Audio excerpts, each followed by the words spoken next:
Once you've gotten used to a ketogenic diet, you're going to want to push your results to the next level.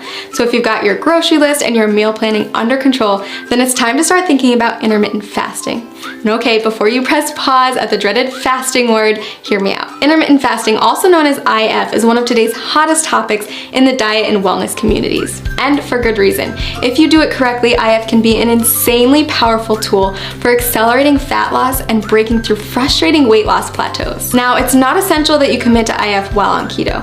If the idea of it makes you want to throw your keto diet out the window, then it isn't for you.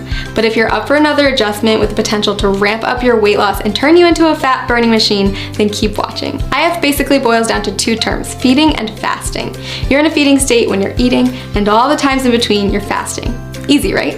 Okay, so here's the deal. There's several different methods for fasting, and you get to choose which one works best for your lifestyle. Most people find that at least one of the following is compatible with their life and fits well into their daily routine. Option 1, skip meals that prolong the time your body's in a fasting state. Most people choose to skip breakfast or lunch. Option 2, rely on the eating windows method. This approach involves eating between a 4 and 7 hour window every day and fasting for the rest of it. Option 3, not for the faint of heart. Your third choice is to commit to a 24 to 48 hour cleanse. It's more of an extended fast, and I don't recommend it if you're just getting started with IF. So how do you know which option is best? If you're just getting started with fasting, option 2 is probably the way to go. We found that restricting yourself to specific eating windows tends to work well for new fasters. For example, tons of people have tremendous success only eating between 5 and 11 p.m. And don't forget that the time you spend asleep will account for a chunk of that time. Let's take a closer look at how it works. Say you finish eating at 6 p.m. and start eating again at noon the next day. That means you fasted for 18 hours and eaten for 6. In other words, you've achieved an 18-6 window. If you finish eating as early as 5 p.m. and don't eat again until noon the next day, then you've fasted for 19 hours and eaten for 5, or you've achieved a 19-5 window. You don't have to adhere to IF every day. You can try it out once a week at first, listen to your body, and then add in more IF days over time. So why does IF work anyway? The first and simplest reason is that our bodies can only take in so much food at a time. If you're someone who struggles with overeating or snacking out of boredom, IF can help to drastically cut those extra calories and keep you within your limits for weight loss. When your body's in a fasting state, it will begin to break down stored fat to use as energy. So if you're following a ketogenic diet, your body is already mimicking a fasting state since it's relying on fat, not glucose, as its main source of fuel. Just make sure that you're still hitting your daily macros and getting enough fat when you're in your eating window. If this sounds overwhelming, don't worry. We've got a tool that builds intermittent fasting into a keto diet regimen customized for your needs and goals. Click the link below this video to discover your personalized plan. And keep in mind that the benefits of IF go far beyond weight loss. After all, there's a reason why every wellness community is talking about it, and why thousands of today's top performers have made it a part of their daily routine.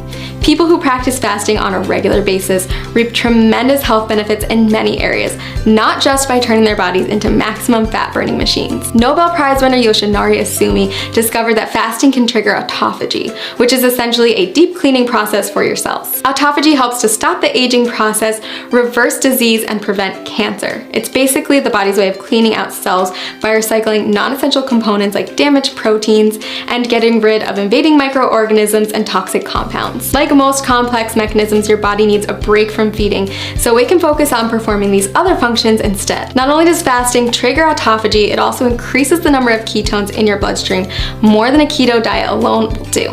When you start practicing IF, you may find yourself more focused than usual. That's because your body is running on ultra premium fuel. If you're on keto, you may have already experienced this heightened mental clarity. So consider adding IF to your routine, a way to get more bang for your buck, so to speak. Lots of people ask me if they can do IF if they're avid exercisers. If that's you, don't worry. Countless studies have shown that intermittent fasting is compatible with fitness routines and can even result in higher metabolic adaptations, improved muscle synthesis, and even better response to post-workout meals. So is IF right for you? If you're not afraid to change it up, burn more fat, focus better, and improve overall health, then I say give it a try. I've honestly never seen as much success as I do with people who combine a ketogenic diet with an IF lifestyle. It's truly the holy grail of weight loss and optimum health. Click the link below this video to create your own customized keto diet plan where you can easily add intermittent fasting into your daily routine.